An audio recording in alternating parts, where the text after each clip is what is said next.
Hey, what's up, guys? I am Jayme Bedingfield. You are listening to my podcast, Too Many Words. Welcome to the show. You are awesome for tuning in. Whether you are driving or walking or chilling at home, you are in for a good episode today. If you are jogging, maybe switch to top 40s or some Veruca Salt. Not sure my show is best for cardio, but if it works for you, who am I to say it doesn't? Nah. If you guys like what I'm doing over here, go to patreon.com/too-many-words and pledge your support and gain some awesome goodies like early episodes, exclusive access to audio and written content, and other fun stuff. So yeah, go check it out. And thank you for doing so. There's Too Many Words first this week, and I'm excited about it. I not only have one guest, but I have two. I chat with graphic novel super team Mark Allard and Eliane Will. They are very cool, awesome people. I enjoyed talking to them. It was a real great time, and their works are amazing. I had so much fun prepping for this episode and reading all they have, and Elaine's artwork is just so gorgeous. Definitely check them out if you're not familiar. I have a review coming soon for Elaine's Look Straight Ahead and both Mark and Elaine's Arcade. Both great graphic novels. And definitely, though, I want to just take a moment and even before the review, Elaine's Look Straight Ahead is just a stunningly gorgeous and raw journey through mental illness, and the way she depicts the highs and lows of extreme moods is truly breathtaking. More works like this need to exist in the world, and definitely check it out. The scenes that involve racing minds and sleepless nights is one that's quite relatable for me, and there's a lot of just good stuff in there. I will be getting to my talk with Mark and Elaine in a few minutes. Very soon. And yeah, so how's it going? What's new? I'm hanging in there, feeling more in my groove this week, though today I'm feeling a little, I've got a lot on my plate, so I'm a little anxious. But yes, I am getting in the groove. I've felt a little rusty with just running the show again and juggling all the words and my family. But I'm gaining my footing. And I knock it on wood or my head as I say this because I'm incredibly superstitious. My grandmother made sure of this. So, yes, I know a lot of you who are listening right now are participating in NanoWrioMo 2017. I felt like I needed to say it in a movie phone voice, which I didn't totally pull off, but it happened. Today is the last day of prepping, and tomorrow is go time. Well, actually, I'm recording this on October 31st, and Patreon supporters will be listening to me today, but others, it is Thursday, which is day 2 of NanoWri, and so hopefully we are all doing well. So yeah, happy Halloween and good luck with your last day of Nano prep if you are listening to me on Tuesday. And if it's Thursday or after, I hope we are all rocking Nano and ate a lot of candy. Although I won't be eating any candy. I might have some cranberry sauce. And I think I just did some kind of time travel there with the Tuesday-Thursday switch. I might have figured something out. Who knows? So, Nano heads. Some of you, it is the first time. For some of you, it's your 11th or somewhere in between or more, maybe. I don't know. You were, we're all at different spots in our careers and mindsets. But to all of you and to me, let's have fun. It is all too easy to get caught up on goals and the end result and deadlines and proving ourselves wrong and our family and our friends and our little voice that nags us and tells us writing is crazy and a waste of time. For some reason, when I pictured my voice there, the voice telling me that I'm wasting my time, I see the color green.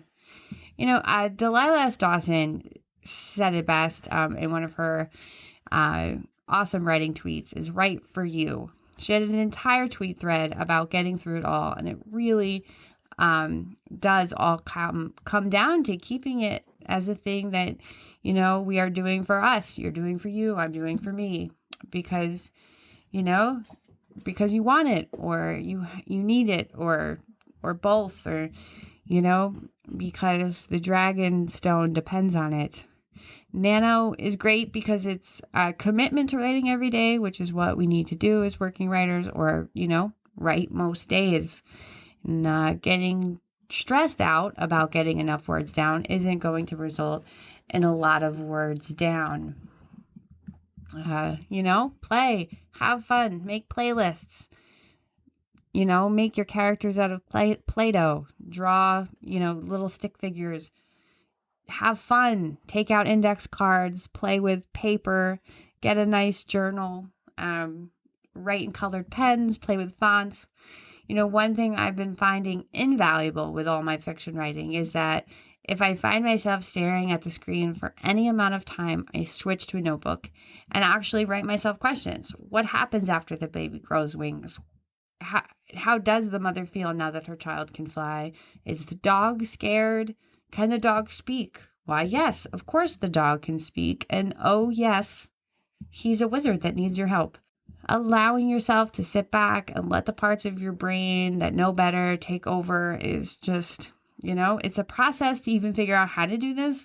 And part of the writing process and, the life process is expecting, every day is it's going to be different. Every day is different. Plans don't always work out. There's always curveballs. And the control we actually have is really just in our perspective. And there is a trust in ourselves that we need. And the idea of this used to scare me, the idea of trusting myself. And I'm working on that. I'm growing to listen to myself more and not just assume that I'm trying to get in my own way, or, whatever negative habits I've picked up. I'm, just say I am on my side. But yes. So before I get to my talk with Mark and Elaine, I want to talk about my book recommendation of the week. This week's recommendation is the first 4-issue comic collection of Niobe, She Is Life, out through Stranger Comics. And as many of you know, high fantasy is my jam. I'm always craving more of it in the comic book world. So when I come across it, I'm pretty excited. Sebastian A. Jones and Amandala Steinberg touch on a lot of fantasy aspects I love, and I'm always down for orcs and half-elves and born heroes. And Niobe is a kick-ass, strong female character, and the world always needs more of those. So that is definitely a major aspect of this comic I really like. I like that the age range wise, that was a mouthful, is something, it's something I can hand to my 10-year-old and say, read this. And that's awesome. And the story is intriguing and full of emotion. The real kicker for me here is the art. I love Ashley A. Wood's panels. Her artwork is gorgeous, and her style is so clean and detailed. It pays homage to that classic comic book art that just is it's breathtaking, but it also has these it pops. The eyes, the hair, certain details, just all really beautiful and super breathtaking stuff. Ashley A. Woods also does the art for Delilah Dawson's Lady Castle comic out through Boom, which you should look at. And Woods is also just recently announced that she's doing the new Tomb Raider. And I know that she's done other stuff as well, so definitely check her out. Her art is gorgeous. Definitely an artist to watch. I will be definitely looking for more of Niobe's story. And it's coming soon. So yes, if any of those things sound good, you like comics and fantasy and awesome art and kick-ass females, this is definitely a book to pick up. And without further ado, let's go to my talk with Mark and Elaine.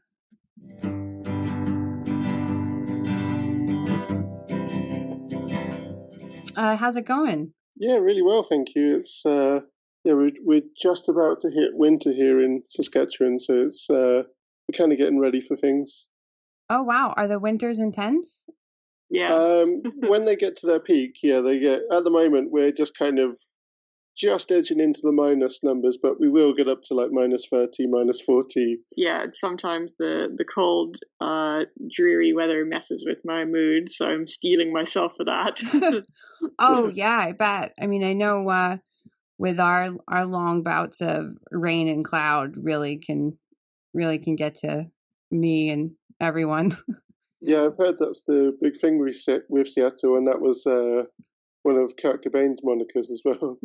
Yeah, no, it's funny. I'm from East Coast, New Jersey, very used to extreme seasons. But I've been in the Seattle area for about 10 years now, and I find myself just so I'm just so susceptible to the weather. Like when it's sunny, I have more energy than I really want.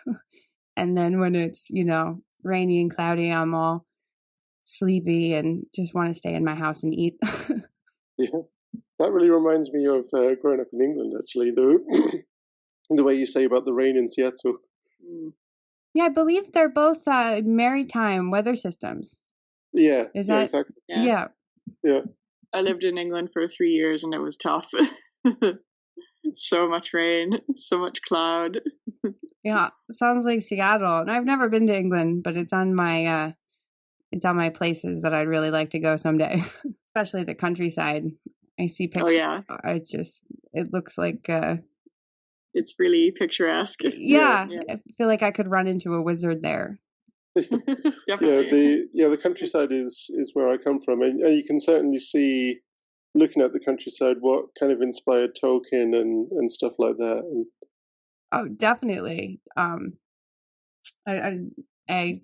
of the people I follow, you will post pictures of them walking, who live in the countryside, and it's like, wow, it looks like you could just go through those trees and run into Gandalf. Yeah. So do you do you not like the extreme winters that you get, or you get that brings a lot of snow, right? Yeah, a lot of snow, and it compacts as well. But it's kind of weird. Like I've kind of got used to it as an immigrant, I guess, and kind of hardened to it. But I find that our dynamic as a couple, that Elaine, you really don't like it as much. Well, I guess I'm used to it in a way as well. I mean, since I grew up here, I've lived most of my life here, so. But it's like you're used to it in a way that's kind of begrudging. Yeah. Every year, it's like, why do I live here again? But yeah, it's kind of more interesting for the driving. So like I say, the snow really compacts to a point where it's harder than concrete almost. And it's like you have to drive on the ridges of the snow. Oh. Yeah, it's really, really a bizarre experience. That sounds crazy. Yeah. So it depends how quick they are at the snow cleaning on the side streets as to if you get that kind of hardened snow or not. Okay. But it's like now, for example, we're in the big rush to get winter tires onto our cars and that kind of thing. Oh wow, yeah, no. So, as you may know, Seattle gets very, very little snow. Some years we don't get it at all, but when we do get it, it only takes. It's really funny. Like an inch of snow is on the ground. And everything is closed. Yeah, and that's the exact same with England. So the city I lived in England was called Bournemouth, and it's on the south coast. And one of the years I was there, there was a snowstorm, and there was maybe a couple of inches of snow on the ground, and in London got snow as well. And yeah, everybody was just in a complete panic. And I found this very funny, of course, but I mean, like, they're not prepared for it. They don't really have the equipment to deal with it, like snow plows and things like that, or salt to put on the roads. Yep. No, that's our case, but it also we have such extreme windy, steep hills everywhere. So it's just like people won't go into work. And it's funny because like last year, school got, my kids got called in. And I looked outside. I'm like, I see grass.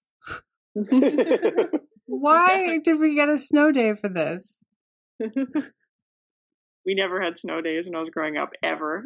No, Not once. We rarely did in Jersey, and like we didn't get what you were explaining, but we would get pounded. We'd get a fair amount of snow. You would go to school with 8 inches on the ground. Yeah, we went to school with a lot more than that on the ground. I bet. So I had a super fun time preparing to talk to you guys. I loved reading your material. Look Straight Ahead, Elaine, is just, it's so powerful and beautiful, and stories like that, we need more of them. Thank you. I really appreciate that.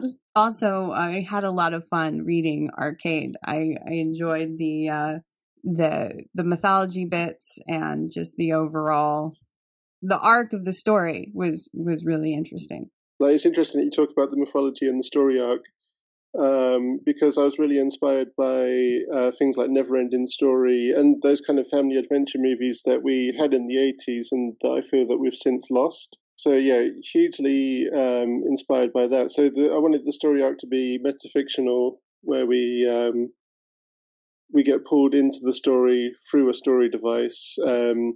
And I really love that idea of just breaking all the storytelling rules, but within the rules. Like you're breaking the rules, but by following the rules. It's like, that's why I really love metafiction. Is it's a quandary unto itself.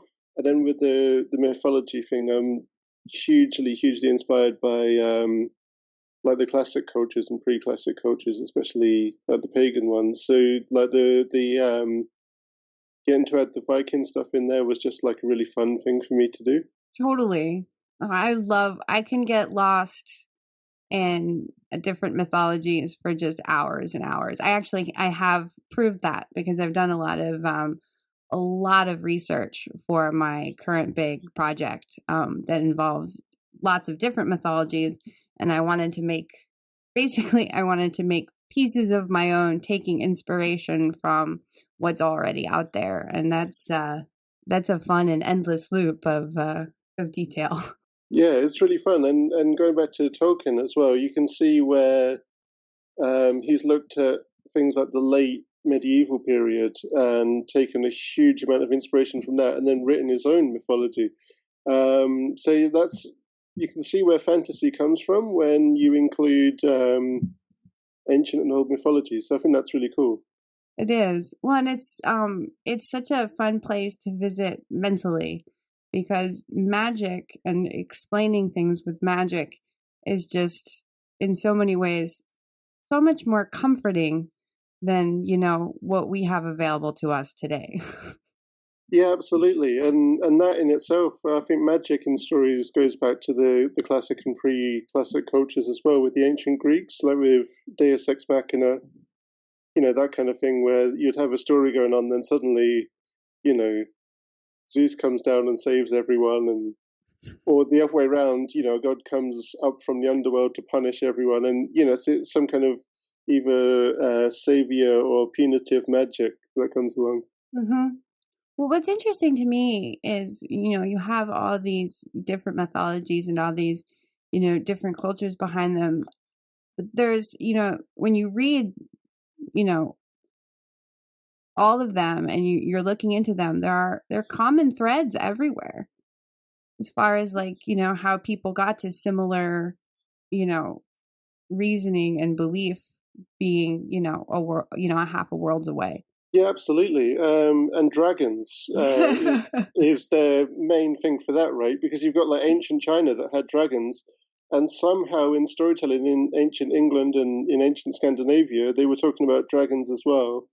And supposedly these cultures never met, and it's like, that's just insane to me. Isn't that because they both discovered dinosaur bones and didn't know what they were? Probably, yeah. So they had to come up with some sort of explanation. I was thinking about dinosaurs there. Yeah, how does that play in with the big guys that had the world before us? Yeah, that's really awesome. I could definitely go for, riding around town on a dragon. Yeah. It would put a whole different spin on road rage. Yeah, definitely. Instead of the horn, you have fire breathing capabilities. Yeah, instead of like learn to drive, it would be like you have to train your dragon better. Yep. Mm-hmm. Watch that wingspan when you get close to the cities. And so, Elaine, you have exciting news around Look Straight Ahead, don't you? Yeah, so I've got a new printing being released in December from Renegade Arts Entertainment. So that's a small publisher based out of Canmore, Alberta. And he's also publishing my second graphic novel, Dust Ship Glory. And, congratulations. In 2018. Yeah, thank you. People can pre-order it now, right? Yeah, so they can pre-order it from the Canadian Amazon, not the American Amazon yet. We're still working on that. And also through comic shops. I think the final order cutoff for October has happened already, but people can still get it as a reorder. They just might not get it on the release date. Okay, gotcha. And can you pre-order both Look Straight Ahead and Dust Ship Glory, or not Dust Ship Glory yet? Yeah, not Dust Ship Glory just yet. I think that might be in the December catalog. Okay. Tell me about Dust Ship Glory. So Dust Ship Glory is adapted from a novel of the same name, and it's based on a true story about a man who lived in Saskatchewan during the 1930s called Tom Sukinen. So he was a Finnish immigrant, and he had a farm, but he wasn't really very interested in farming, and he tried to build a huge steamship in the middle of his farm on the Canadian prairies, thousands of miles from any ocean. And so naturally, a lot of the people in the community thought that he was crazy. he would never succeed in this endeavor, and they didn't really, they didn't really like him or trust him. I like that. That sounds really cool. I like the idea. They felt that he was kind of wasting materials during a time when people had nothing during the Depression. Oh wow! Yeah, and he of course has his reasons for doing this. Yeah, so some people think that he wanted to sail home to Finland, and other people think that he just kind of wanted to do something with his hands to escape from the Depression, sort of in his mind. Oh wow! Yeah, so it sort of has a few parallels to Look Straight Ahead in that he was eventually committed to a mental health facility in North Battleford. Oh wow! Where he died. Spoilers. I mean, the mind is just—it's kind of like the ocean in the way that there's so much depth and complexity to it that I feel like a lot of us, aren't even capable of understanding all of it. And then, we're also, maybe some more than others. I definitely am somebody that, has to do this, but just kind of manage your mind. Yeah. And I feel like that's, that's something that a lot of people in it's all different ways, but we all have these minds and these selves to manage. And it's, I don't know, me personally, I'm a lot to manage on my own. So I really appreciate finding these stories where it really draws the complexity of what it's like to be human. Yeah. And I tried to do that with Look Straight Ahead as well. Also perhaps has the added advantage of being a coming of age story, as it's about a teenager. Yep. Yeah. And I kind of want to do another high school drama about mental health. I'm not sure. I've resisted doing that because I'm worried that critics will accuse me of only knowing how to write one story, but it's the sort of story I'm most interested in. So we'll see. There's something to that, like following what interests you definitely makes the creation process a bit easier. At least that's what I find. Yeah. But teenagers are so naturally complicated, and there's so many there's natural conflicts in there. I think there's a teenager self that's very much in all of us, even when we're not teenagers anymore. I mean, it's just a big transitional part. I know I have a daughter that's 10 or almost 10, and being a teenager is something that's entered her mind, and she's asked me, what it's like, and I was just like, I'm going to tell you something that no one told me. It's terribly awkward. Yeah. And a big transition, so get ready. Yeah. So look straight ahead. The that's coming out with Renegade Entertainment is a second edition. What are the differences? So the second edition has a new foreword by Canadian young adult author Arthur Slade. Nice. And also a recommendation from the Saskatoon branch of the Canadian Mental Health Association on the cover. Oh wow! Yeah, I'm definitely going to order it. I want a paper copy. I really enjoyed reading it. Thank you. The sleepless nights and the just spiraling thoughts. I related to that so much. I actually had a night like that last night. That was awesomely done. Thank you. And so it's December, so you're getting ready for. Yep. Yeah, I recently finished an email campaign and emailed a bunch of stores letting them know about it. It is amazing how time-consuming emails are. Oh God! Well, nowhere near as time-consuming as phone calls, which I did last time around, and that was just a horrible experience. I had no interest in repeating, so I was like, I'm just going to email everybody this time, because a lot of people I phoned last time seemed quite bewildered, and they were like, why didn't you just email us? Oh, you gotta love it. It's like, well, okay, but I did this, so let's just, Yeah, I took the time to phone you, so just listen to me for 2 minutes. Whatever. Some people were nice. It wasn't all bad. Well, that's good. How about you, Mark? Do you have anything in the works right now?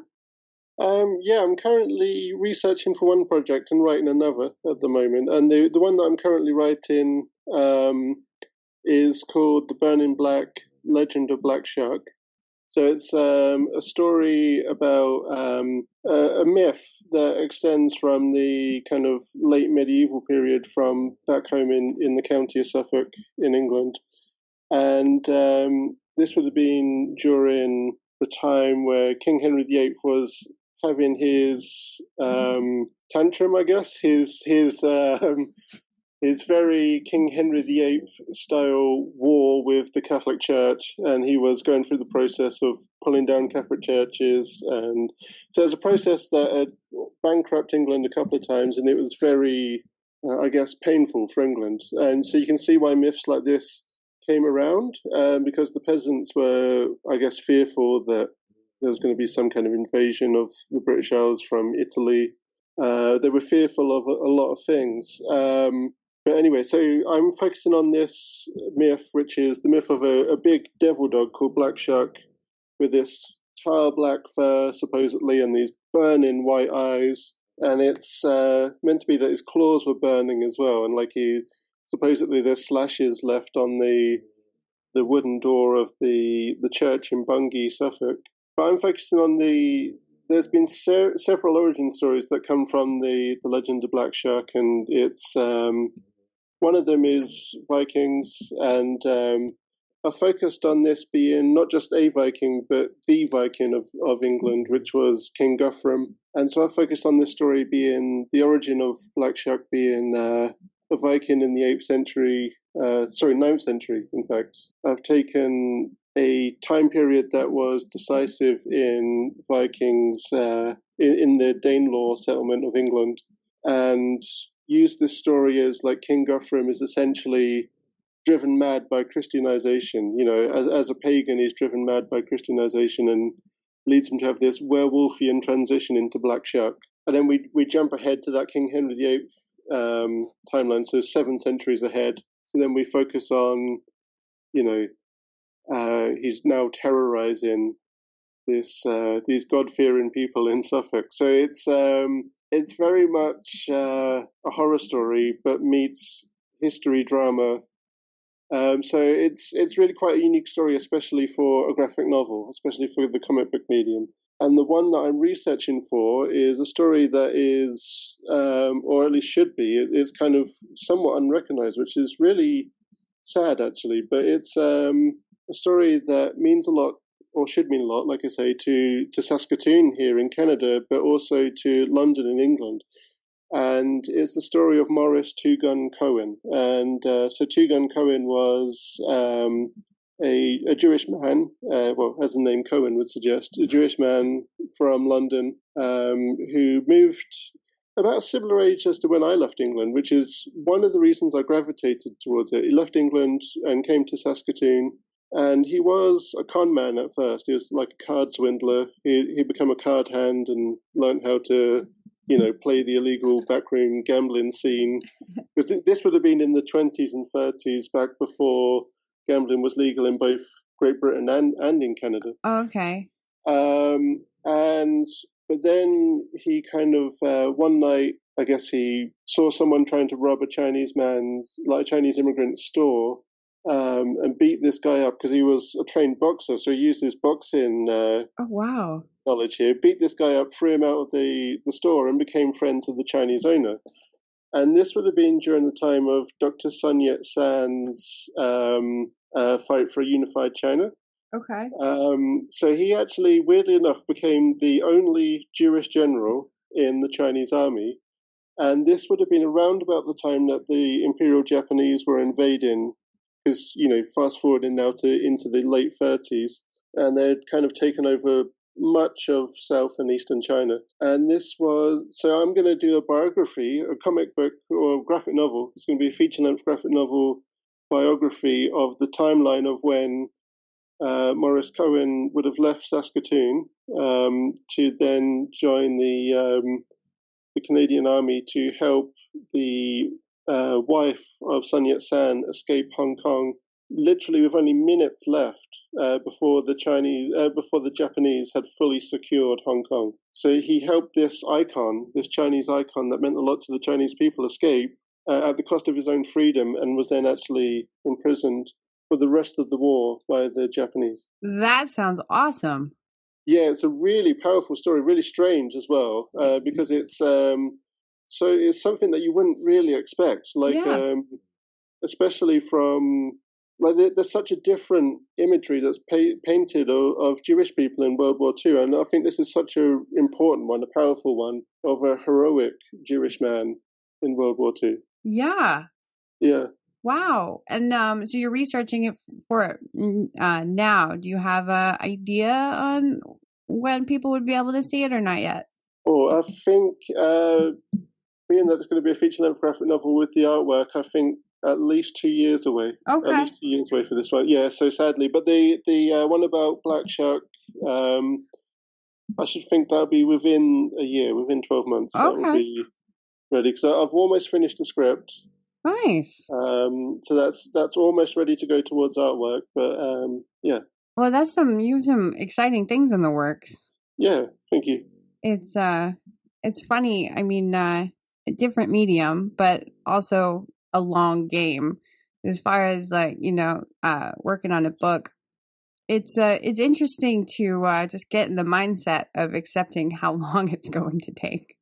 Yeah, absolutely, and that's one thing that I really, I think all writers do, but I really kind of, sometimes I accept it, and it's a positive thing in my mind, but a lot of the time it's a chore, and I think that there's an imagery, because of movies, painted that writing is just this really,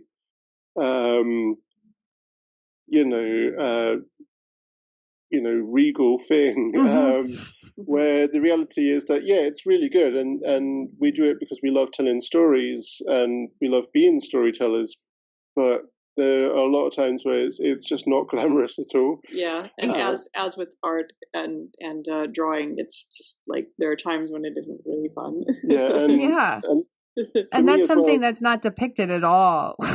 Yeah, I know, and also, like, I struggled for a long time with the idea that, oh, well, I'm not having fun drawing all these times, so I must be doing something wrong. But that's not true at all.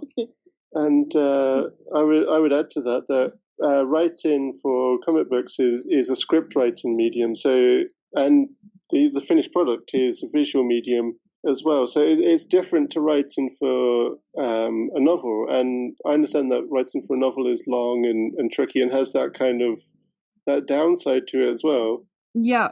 But once you get onto a roll on a certain chapter or a certain thing, because it's through character perspective, it's and you're meant to keep going on that character's perspective, you can just hit a flow and keep going on at least a certain chapter or a certain few pages. Oh yeah, flows are definitely possible and always, awesome when they happen. It's like you feel like, your fingers are fire. I'd imagine, Elaine, it would be similar with art as far as like when you're super flowing, it's not as painful. I could be wrong. Yeah, definitely. And I would say the least fun parts for me are the problem solving portions where I kind of get stuck on a problem that I sometimes don't know how to solve for a couple of days. Like how do I lay out this comic page, for example, is one that I sometimes struggle with, or how do I draw this difficult pose, and then I sometimes spend hours looking for reference for that pose. Oh yeah, I bet. I'm with you on that one. The problems when I'm like, okay, I know what is happening in this scene. I know, what I want the readers to feel, but what I'm reading is not what I want to, have out there. And it's stepping away sometimes is really helpful for this, but it's hard to step away when you feel like you need to finish something.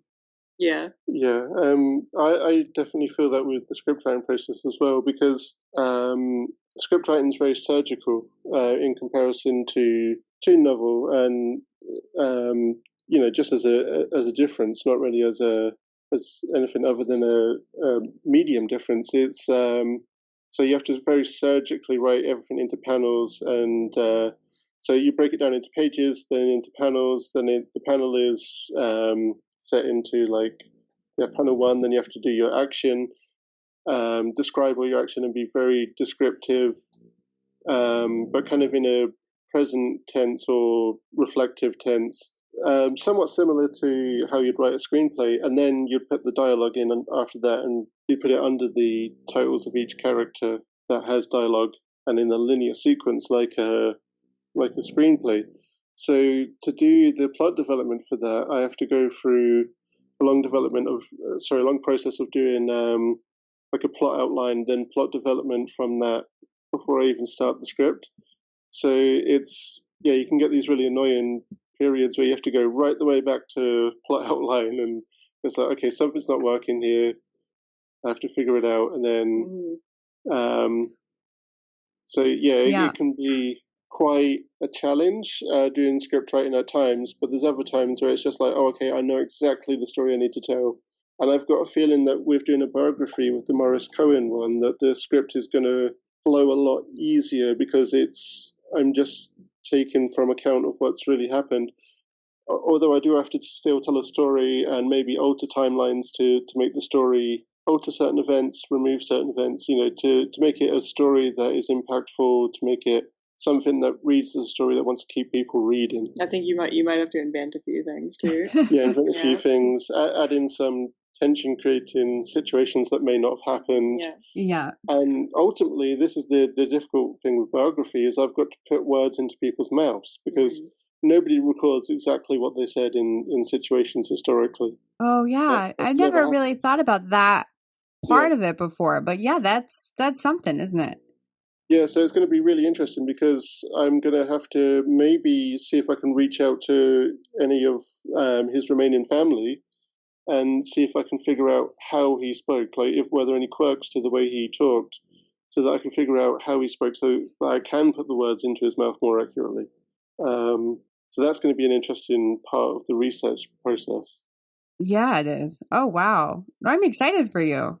Thank you. No, but it's these gigs we have. It's funny when you talk to somebody who isn't familiar with, it pops up in my head because we were talking about, what kind of led into this conversation was, that, in movies or TV, it seems like this very dreamy, kind of gig, but in reality it's hard work. I was, talking to somebody in passing a while back, and they had asked me what I did.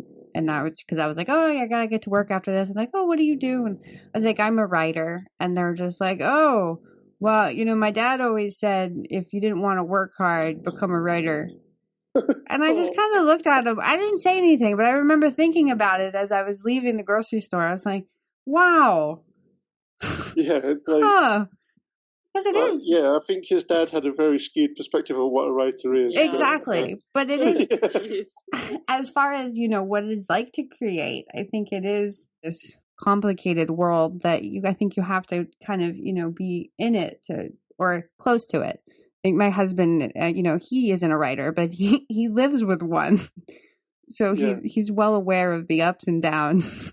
Yeah, absolutely. And like going back to movies, I think one of the only movies where I've seen where it actually paints writing has been a difficult and tumultuous thing is Stranger Than Fiction. I was just going to bring that movie up. That's one of my favorite movies. Mine too. I just uploaded the soundtrack of the movie because the soundtrack is really good too. Oh, it's so good. Yeah. And that movie's amazing. It's one of my favorites. Mm-hmm. Yeah. And everybody in it is so good. Oh, so good. Yeah. Well, yeah, and that really does hit it right on the nose as far as the ups and downs. And having writer's block. Yeah. Yes. Yeah. The things that you do to get out of it. Yep. Well, guys, thank you guys so much for coming on. Can you tell everybody where they can find you guys and your work? Yeah, absolutely. People can follow us both on Facebook at facebook.com/cuckoosnestpress. They can find me on Twitter at Mark Allard, so that's Allard is Allard. And I'm also on Twitter. I'm at Eliane Will. And Tumblr, lookstraightahead.tumblr.com. I do also have a website, although I'm going to revamp it soon because it has a rather awkward URL, but I'll just I'll record it here for posterity. So it's blog.e2w-illustration.com. Awesome. Well, it was so much fun having you guys on, and you have a great rest of your day. Yeah, thank you so much. Thanks so much for having us on. Well, that wraps it up for this week. A big thanks to Mark and Elaine for coming on the show and being awesome. And to you guys for tuning in. Remember to subscribe to the show when, wherever it is you listen to podcasts. Follow me on Twitter at @meBettingfield and the show at Too Many Words Pod. Find both on Facebook under the same names. Of course, go to my site. Check out my words in previous episodes and fun updates at tmwpod.com. Be sure to pop on patreon.com/too-many-words and pledge and support the show. I will talk to you next Thursday, sooner if you are a Patreon supporter. Have a great day, and I'll talk to you next week.